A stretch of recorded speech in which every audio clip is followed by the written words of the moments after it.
Bien, ahora vamos a ver parte de los temas dedicados al control estadístico del proceso. Y dentro del control estadístico del proceso está algo que algunos autores les llaman indicadores de calidad. Bien, ¿quién son estos indicadores? Bueno, aquí solamente vamos a ver una pequeña introducción y después eh, ustedes se van a encargar de consultar los demás indicadores de calidad. Bien, en estos indicadores se encuentran algo que se llama la habilidad del proceso. ¿Qué es esto de la habilidad del proceso? Bien, se refiere a la capacidad, ¿sí? Capacidad que tiene el proceso para producir unidades, ¿sí? Dentro de los límites de especificación. Esto quiere decir qué tan capaz somos para producir una pieza. Bien, dentro de esta habilidad, la habilidad del proceso, está determinada por los límites de especificación, en los cuales están los valores individuales eh, que tenemos en el proceso y serían normalmente esperados que ocurran cuando solo la variación natural o las causas comunes están presentes. Bien. Bien, esto implica un intervalo de variación, ¿sí? Dentro del cual caerán todos o casi todos los valores de una distribución de datos o una serie de datos, un tamaño de muestra de datos, ¿no? Describiendo alguna salida del proceso. ¿Qué significa describiendo esta salida del proceso? Pues es la pieza, ¿no? Es la característica de calidad, ¿sí? Es la medida, es lo que estamos fabricando y tiene una medida, ¿no? Bien, gráficamente se presenta esto como un intervalo de longitud igual a 6 desviaciones estándar, ¿sí? Con respecto a la variable. Y entonces hay algo aquí. Para estas desviaciones estándar, pues suponemos una distribución normal en la serie de datos que tengamos. En términos estadísticos, la habilidad del proceso está representada por S sigma, ¿sí? Por S, y esta es la dispersión, la variabilidad de la característica de calidad.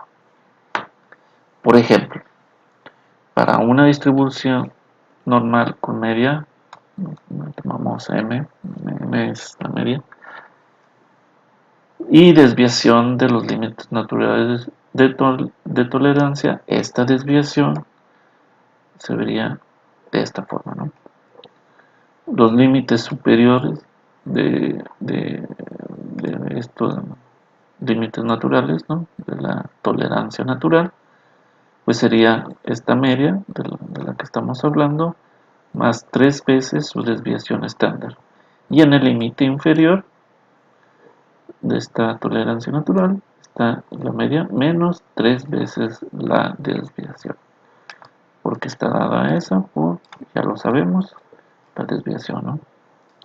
Entonces son 3 desviaciones para acá, 3 desviaciones para acá. Recuerden, ahí contiene también el error, ¿no? La zona de rechazo. Bueno, y entonces estos límites para una distribución normal, esos límites de 3 sigma incluyen el 99.73 de la variable, lo mencioné, ¿sí? Entonces, aquí está. Y entonces esos es el límite y entonces son de los 3 sigmas, ahí son los 99.73, ¿verdad? Y puesto que el otro, solo un punto 27 de la salida del proceso caerá fuera de los límites de tolerancia. Y esos punto 27 está acá, ¿sí? Eso es el punto 27, ahí. a la zona de rechazo, ¿no? Eso sí. Y entonces por eso en 6 sigma dice que un proceso de 6 sigma, recuerda 3 sigma para acá, 3 sigma para acá, que contiene todo esto, ¿sí? Pero tiene una zona de rechazo, los afectados son estos, y entonces motivo por el cual cuando tenemos 6 sigma decimos que tenemos 6 punto algo o 7 en discretos defectos por 1.000.000. Esos son defectos que podríamos tener por 1.000.000. Si producimos una pieza, estos serían los defectos bajo esta circunstancia que tenemos del punto 27%, ¿no? Entonces nuestra calidad anduviera aquí. Y esta es misma por la variabilidad del proceso, ¿no? La provoca el proceso. Bien, el índice de habilidad del proceso. Este índice es una medida que permite la evaluación de un proceso en relación a los límites de especificación. Entonces, el índice de habilidad del proceso está dado eh, eh, por esta ecuación, ¿no? Que vamos a ver a continuación. La habilidad del proceso permite establecer los límites de especificación del proceso. También el índice de habilidad del proceso ayuda a determinar los requerimientos sobre el proceso, o sea, dónde queremos estar y para dónde vamos. Y también podemos delimitar que las especificaciones del proceso. Bien, y entonces ya que los valores requeridos pueden especificarse en formas o documentos de la compañía, ¿no? Bien, y entonces, o sea, esto lo debemos de documentar, ¿no? Y de acuerdo a las ISO y todo este rollo, ¿no? A esto se refiere. ¿Qué es ese índice de habilidad? Bueno, el índice de habilidad está dividido en varios. Aquí vamos a ver dos, pero existen más, los cuales ustedes van a consultar, ¿no? Bien, los principales son importantes es el potencial, el índice de habilidad potencial de un proceso. Ese índice potencial está dado, es una de las medidas de los indicadores de calidad más comunes y está definido como la razón de tolerancia del proceso a la habilidad misma. Esto a la habilidad misma lo vamos a documentar. Entonces, este índice, el potencial, está dado por esta ecuación. El índice potencial del proceso, habilidad potencial del proceso, está dado por CP. CP, así lo llamamos. Y su ecuación es límite superior de especificación menos el límite inferior de especificación entre 6 veces sigma. ¿Qué significa 6 veces sigma? 6 veces la desviación estándar. ¿Qué significa? Es 6 por la desviación estándar. 6 multiplicado por la desviación estándar. Y los límites de especificación. Estos límites, por eso está en la definición, es la tolerancia del proceso, ¿no? Es la tolerancia del proceso. ¿Sí? Digamos, si tenemos 0.5 de un diámetro, queremos que la media esté ahí y el proceso o el proveedor o la empresa nos dice más menos 0.1 en ese diámetro, significa que sus límites de especificación, por ejemplo el superior, pues sería, pues es más menos más 0.6 el límite superior y el inferior es 0.4, ¿no? Pues es más menos 0.1, ¿sí? Y entonces este es el límite superior de especificación y el límite inferior de especificación, ¿no? Estoy mostrando un ejemplo, ¿no? Y pues la media es el 0.5, ¿no? Bien. Y decimos aquí unas cosas de eso de la habilidad del proceso. Bien. Si tenemos un valor grande de CP con la ecuación anterior, este CP de la ecuación anterior, indica una situación más confortable con respecto a la habilidad del proceso, ¿sí? Y esto es para satisfacer los límites de especificación. ¿Qué quiere decir que es esto?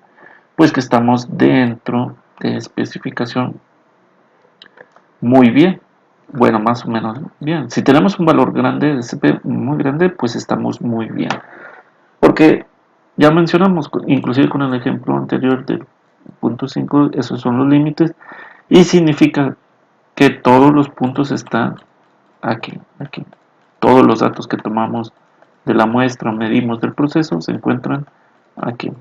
Y entonces nosotros tenemos 6 desviaciones estándar y tenemos la tolerancia. Entonces imagínate, aquí está el error. Inclusive los del error están dentro de los límites de especificación y no tenemos acá nada. Entonces todos los datos de la curva normal pues se encuentran muy bien y no tenemos rechazos.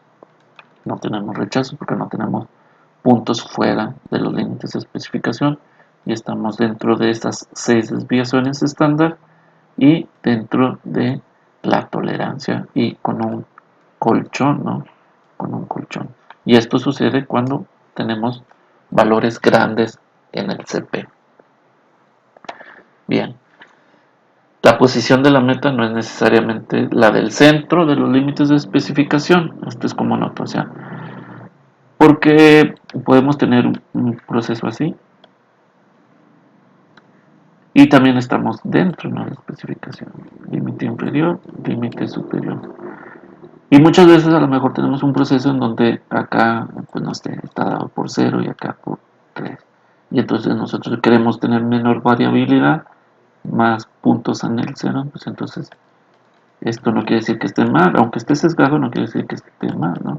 Quiere decir que está bien porque la empresa quiere minimizar y estar acá. Entonces, entre mayor estén los datos así distribuidos y cerca del límite inferior, pues está bien. Puede suceder lo mismo para esta zona, ¿no? Entonces, por eso la posición de la meta no es necesariamente que estén como aquí, en el centro. Todo depende de la empresa, de lo que estemos fabricando y de los límites inferior y superior de especificación, los límites de especificación, ¿no? Bien, eso es como nota. Bien, posibles situaciones para el valor de CP. El concepto básico es, tenemos CP, que es la tolerancia, ya lo mencionamos. La tolerancia está dada por el límite superior de especificación menos el límite inferior. Lo dividimos y entonces gráficamente se va a ver de esta forma, ¿no? La tolerancia está dada por esto. Y a eso le vamos a medir en el proceso las 6 desviaciones estándar, ¿no? Esta desviación, esta, que es esta, esa la vamos a calcular y la vamos a calcular de acuerdo a estos datos. ¿Sí? Entonces vamos a ver cómo están esa desviación, que es esto, ¿no? Es la dispersión de los datos, cómo están dispersos, ¿no? Esos datos. Está por esa ecuación. Entonces, motivo por el cual hay posibles situaciones en este valor de CP que a continuación explicamos. Por ejemplo, un proceso bastante hábil, ¿sí? Un proceso potencialmente hábil, bastante, sería con un CP mayor a 1,67. Esto lo indicaba la literatura. Algunas empresas seguían por este valor, pero muchas ya han aumentado demasiado su calidad y entonces los límites acá mayores de CP son ya más altos, que al final de esta presentación los vamos a presentar. Pero aquí solo queremos mostrar lo que significa para algunas empresas y al inicio de las literaturas en los procesos, ¿no? Entonces, si tenemos, es bastante hábil, nosotros vamos a decir cuando calculemos el límite superior, bueno, estos ya nos los va a dar la empresa, ¿no? O el proveedor, o nosotros mismos los vamos a tener, ¿no? De acuerdo al proceso. Entonces, calculamos este valor de sigma, hacemos la ecuación, y si el valor de CP a la hora del cálculo es mayor a 1,67, indica esto que marco aquí en la flechita, el proceso se va a comportar de esta forma. Quiere decir que la tolerancia del proceso absorbe completamente la dispersión del mismo. Aquí esta es la dispersión, ¿sí? 6 veces esa sigma, la tolerancia está acá, entonces si tenemos valores mayores a 1,67 va a suceder esto, ¿sí? Y entonces no vamos a tener problemas acá, ni siquiera aquí, ni siquiera valores muy cercanos, ¿no? Y entonces se puede decir que la distribución cabe varias veces, tanto como le indica el CP, ¿sí? Cabe allí una vez, ¿no? Esto indica, si es valor de 2, pues cabe como que 2 veces, 3 veces, 4 veces, ¿no? Y cabe en el intervalo determinado por los límites de especificación. Los mayores a 1,67 se va a ver así, como la grafiquita, la figurita que aquí mostramos, y no vamos a tener no vamos a tener problemas en el proceso, y vamos a decir que somos potencialmente bastante hábiles para producir una pieza, ¿no? Bien, tenemos otra situación. Cuando el CP es igual a 1, cuando hacemos el cálculo con los datos que obtenemos del proceso, entonces tenemos una dispersión natural del proceso que iguala a la anchura de los límites de especificación. O sea, estamos ahí en el punto igual y ahí.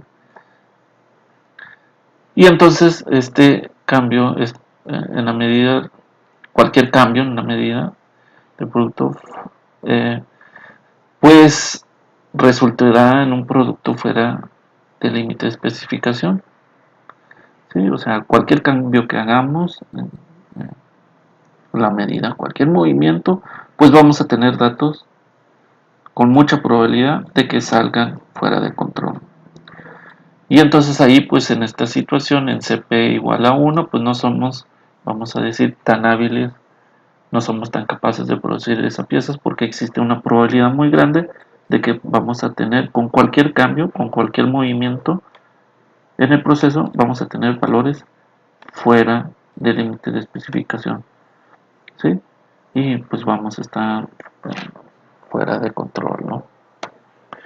Bien, otro posible cambio. Cuando no somos hábiles para producir pieza, que no somos capaces potencialmente de hacer una pieza, es cuando el CP es menor a 1, ¿no?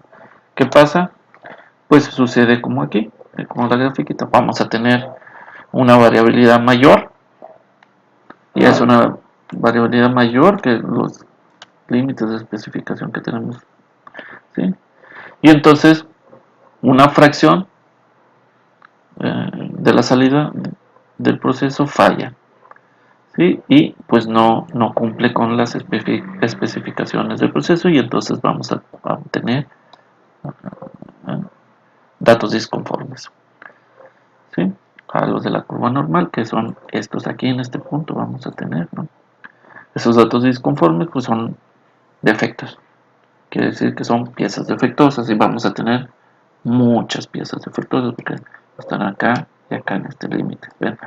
Sobrepasan el límite inferior y el límite superior. Entonces cuando tengamos un proceso, un CP menor a 1, pues no somos hábiles, no somos capaces potencialmente de producir una pieza. Entonces quiere decir que no estamos bien en el proceso, no estamos bien. Entonces, como verán, vamos a buscar valores de CP mayores a 1,67, lo más grande que se pueda, ¿no? Existe otro índice que es el índice real de un proceso, ¿sí? El otro era el índice potencial, ahora vamos a ver el índice real. La habilidad real del proceso es, eh,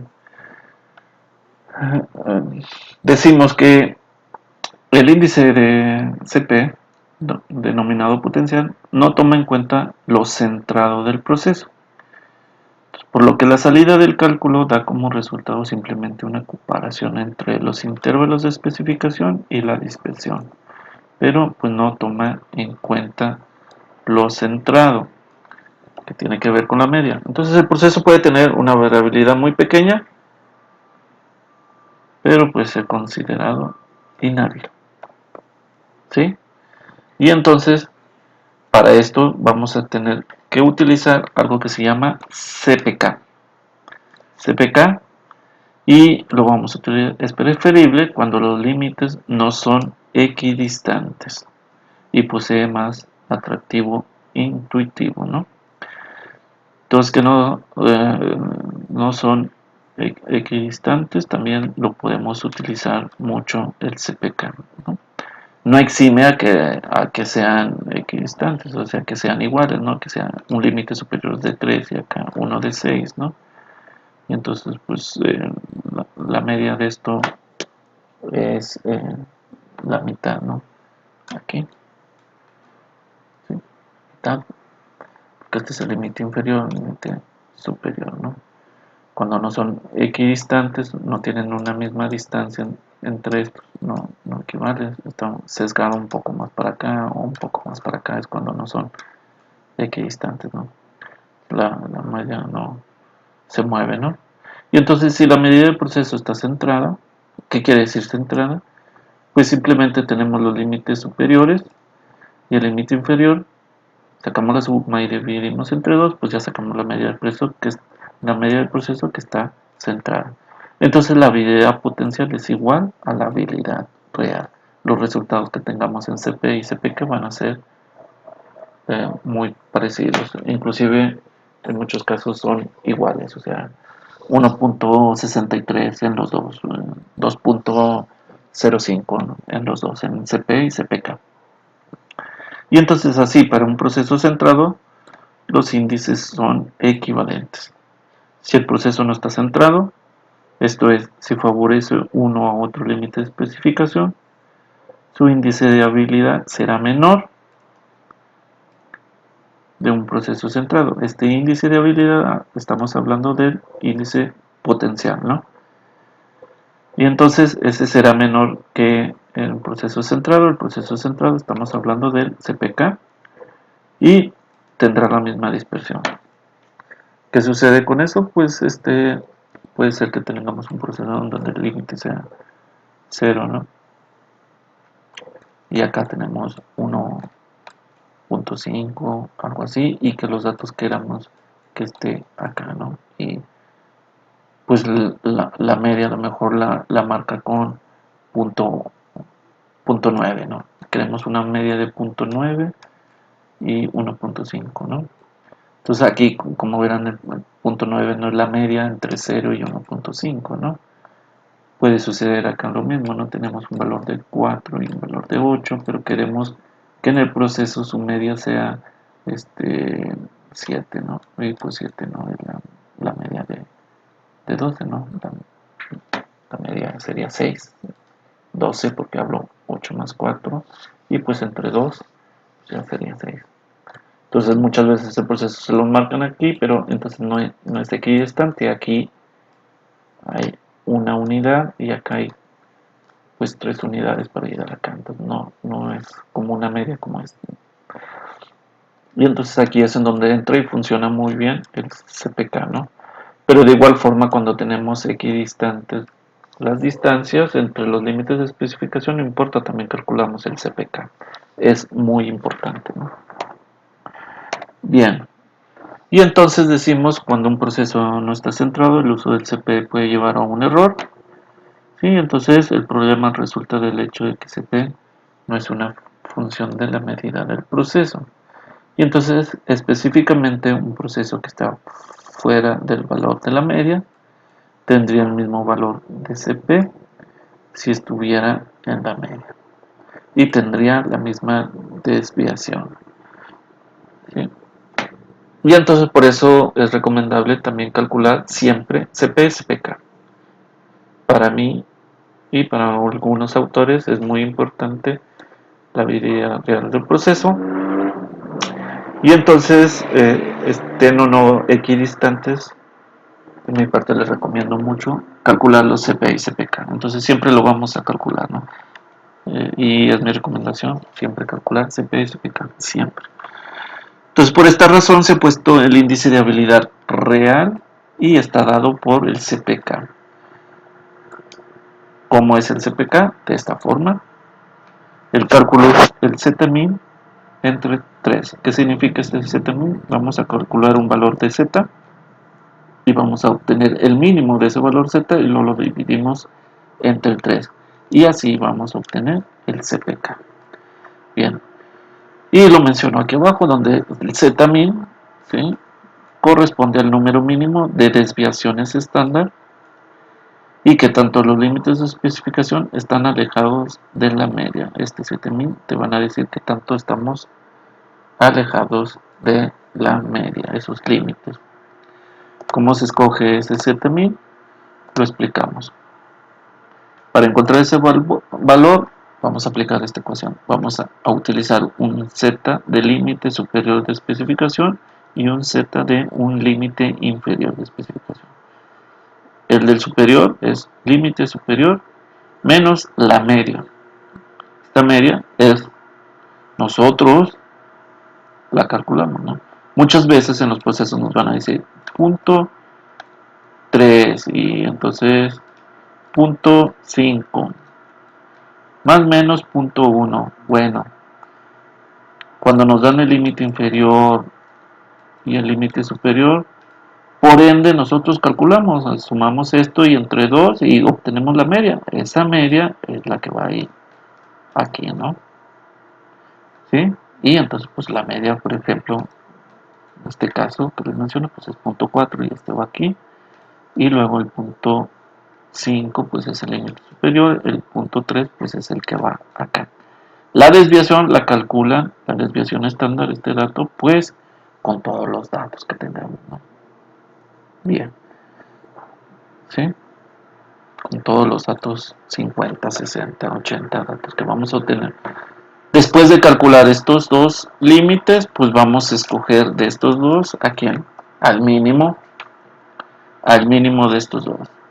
Y entonces después de calcular el z mínimo, pues ese z, el mínimo de estos dos y el mínimo en valor absoluto, aquí lo menciono, ¿sí? No debe importar su signo.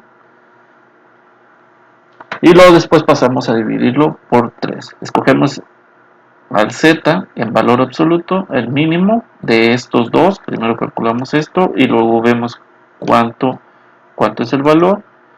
Y luego después de ese valor, escogemos el mínimo de esos dos y lo dividimos entre 3 para obtener el CPK.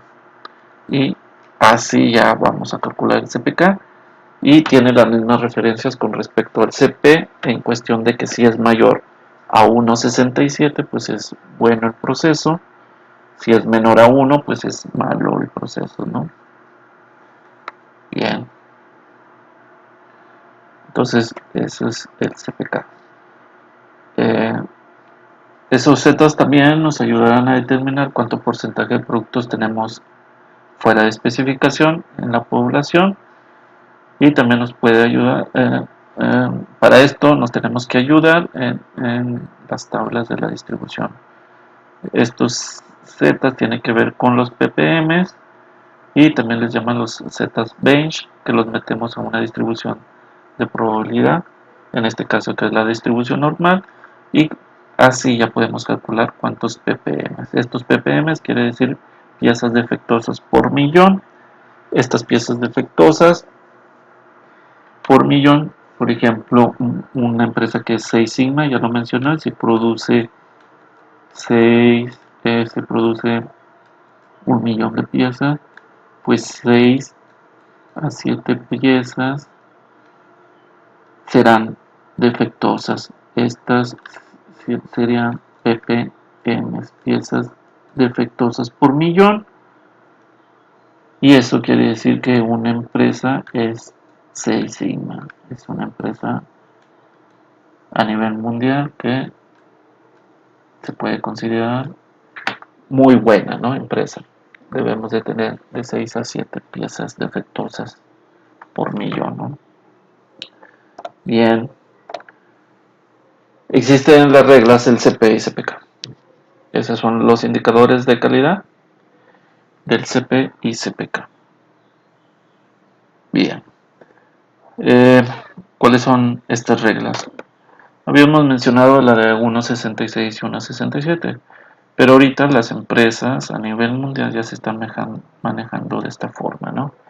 Entonces ya ahorita el goal de las empresas es CP y CPK que esté entre 1.67 y 3 y dicen que están excelente el proceso. Pero ya si los CP y CPK son mayores a 3 pues ya es clase mundial, ya es eh, proveedor de Mercedes-Benz y Mercedes-Benz o eh, no sé, Tesla, ¿no? Que ahora hace cohetes. Y entonces esas empresas pues andan acá arriba, ¿no? Clase mundial, ¿no? Las mejores empresas. Y pues las que andan menores a uno, pues tachita, andan mal, ¿no? Igual regular se considera tachita si su CP, CPK están entre 1 y 1.33, pues aquí más o menos aceptable. Entonces su meta y la mayoría de las empresas pues quieren estar acá, ¿no? Acá, en estas. Entonces ustedes en sus empresas, cuando vean CP, CPK menores acá, pues deben de preocuparse muchísimo, ¿no? Inclusive si están aquí, pues van a tener mucho trabajo, porque van a tener muchos problemas. Entonces la idea es que en sus empresas estén acá, acá. Muy bien, bueno, estos son los índices de calidad, los indicadores y son los más importantes, CPI y CPK. Existen otros los cuales ustedes van a consultar, ¿no? Estas son las reglas y luego vamos a ver el ejemplo y lo vamos a ver en Excel y Minitab en el siguiente video. Bien, y entonces ustedes van a consultar eh, cómo se calculan y también hacer los cálculos en el ejemplo. Van a hacer los cálculos, ustedes aparte van a consultar qué es el CPU, el CPL y cómo se calcula, el CPM, también van a consultar y cómo se calcula el PP, el PPK y también van a consultar y me van a tener que mostrar y entregar cómo se calculan los ppm, ¿no? Entonces les mostré aquí dos CP, CPK, pero ustedes van a consultar y van a consultar sus ecuaciones y aplicarlas en el ejemplo que vamos a ver. Estos también van a consultar y aplicar estas cosas, ¿no? Muy bien. Esto es PPK. Esto es PPK, ¿no? Esto es los indicadores de calidad. Estos también son indicadores de calidad. Estos también. ¿Vale? Inclusive aquí están esos. Con los datos que vamos a hacer en Excel y en Minitab van a calcular estas cosas también. Muy bien. Y consultar y qué significan cada uno de ellos. Muy bien, esto es indicadores de calidad, potencial y real, CP y CPK. Control estadístico del proceso. Gracias.